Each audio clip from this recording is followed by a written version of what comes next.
very wet and cold gray morning here from Zone 7B, the Atlanta, Georgia area. Welcome to Garden on a Hill. Today, I think it would be great to just look back from what we learned the past year. As you're probably very tired of hearing, the year was unprecedented. But gardening for me, 2020 was a huge success. I want to share me starting a new garden in 2020. And it's not because I'm new to gardening, but 2020 was the year where I believe that I think I've graduated from a beginning gardener to an intermediate gardener. So just to give you a quick history, I'm really happy about that, by the way. Take some time and applaud myself. I've been gardening for 5 years now, and I think I finally graduated from a beginner, and this is why I think so. So in 2020, Garden on a Hill was born. I started a more permanent setup. So in 2020, I built new raised beds. There are geese flying over my head. I built new raised beds. And they were all started from scratch. So we had to build a new deck, basically, and then at that same time, I realized that I just wanted to build more permanent raised beds. Not that I didn't have raised beds before, but they weren't as coordinated or as in place as they should have been. And the reason why I built these permanent raised beds was because when I moved to this house 3 years ago, and when Garden on a Hill was born, is because I was on hill, especially on this very rainy day. All the water comes from that side of my house down. It always washes away my topsoil. So when I built the permanent beds due to the slope, it gave me more of a permanent setup. I don't have to redo it every year. And then the other thing was I also built a permanent trellis system because, again, the slope and the way these houses are built around me with the hills behind me, there's always wind that hits my trellises, and it's always unfortunate, especially if you're a beginning gardener, to have a plant grow to the height, especially vining plants grow to the height that you want, and then all of a sudden gets knocked out by a hard wind. And we do get a lot of those, especially here in the southeast with our thunderstorms and just wind and hurricanes. So that was part of it, parting that. That gave me more interest into permaculture, which is right now I'm practicing no-dig gardening, more of a trying to learn where my plants need to go. That's kind of the principles I'm trying to perfect, not perfect, but just trying to apply to my garden. And I had to do a costume change in the middle of that video. It was just too cold, so I had to have something cover my ears. I already have a vest on, but it's still too cold. But again, I built the permanent garden, and we did have some wins and losses this year. So I'm going to go around and kind of share you what those wins and losses are. Starting from a quick tour of the back. So let me take this camera.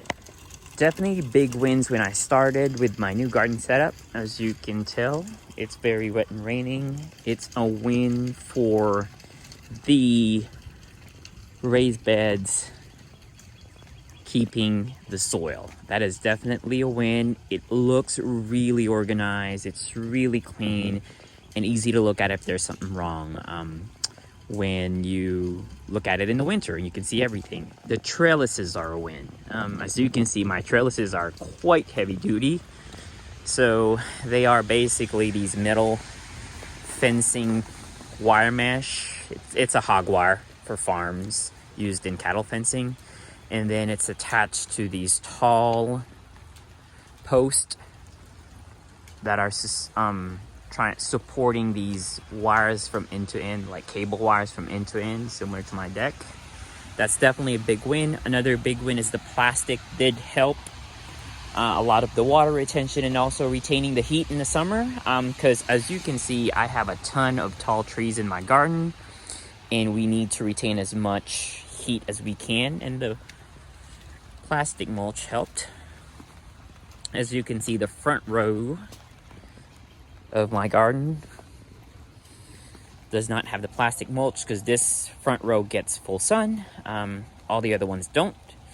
Another win would definitely be the bird feed in the middle. It did help control pests. And then other wins is definitely just having a dedicated path that's clear. Now let's talk about the not so good things, or I won't say losses, but learnings. I think one thing I may need to change this year are these paver paths. They are pretty, they are beautiful. They're good to kind of hold the soil back, but it definitely does become unstable in some parts because when water goes through these, they do get displaced. So something that I'm considering changing to a nursery, kind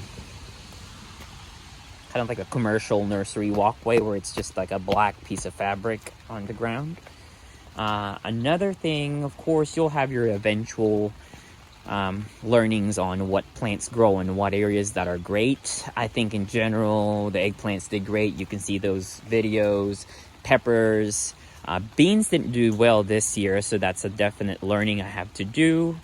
And other plants in general, but you know, that's part of gardening. That's part of what you learn from gardening. Other successes, the ryegrass. It's winter here. Based on my Alaskan inspired hat, you can tell it's really cold. One of the fake springs of Georgia arrived last week and we're back to winter again. So that was definitely a win. As you can see, I just moved my storage there. That's part of the 2020 update. Moved it way back there and starting a storage project I'm going to share later on.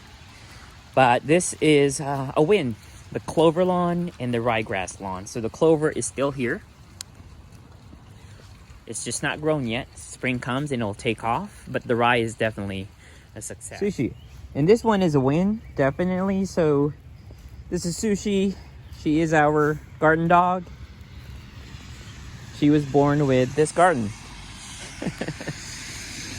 Okay, so this is a view from the top of the hill going down. I think one more thing that is a learning, if you ever do go with my setup, if you have enough space, I suggest you do about 3 to 5 foot spacing in between your beds, just because one, it's better for aerating the plants. But you know, I live on a suburban area. Poochie, get out of the frame. But what I mean is, it's much easier to have it 3 to 5 feet wide because you're going to end up having a better path for your carts, for your other items. When you're trying to plant something in there, where you're trying to harvest, you have a space for a cart. I was trying to condense everything much smaller because I do have a small kind of like, you know, urban garden setup. So if you do want to change those spacings, I have 2 foot spacings in between on mine. Preferably I would want a 3 to 5 foot spacing. That is it for the kind of wins and learnings for my garden. I'll give you some sort of advice as a beginning gardener. The only takeaway I would tell you is never give up. Keep on trying. You learn from all the things that you've done in the past years. And once you start to grow and it becomes productive, it is quite rewarding. What are you doing on the burn pile? It is quite rewarding. And at first you may start with not such a permanent setup. And that's how I started. I'm gonna make a separate video about that. But then you'll get there. So just keep on doing what you're doing. Keep on watching videos. After 1,000 videos or so, you'll learn and you'll get to apply it. Sushi, get out of the mud. And then that's when you think you have graduated from a beginner to intermediate. That's it, and thank you for joining me for this video.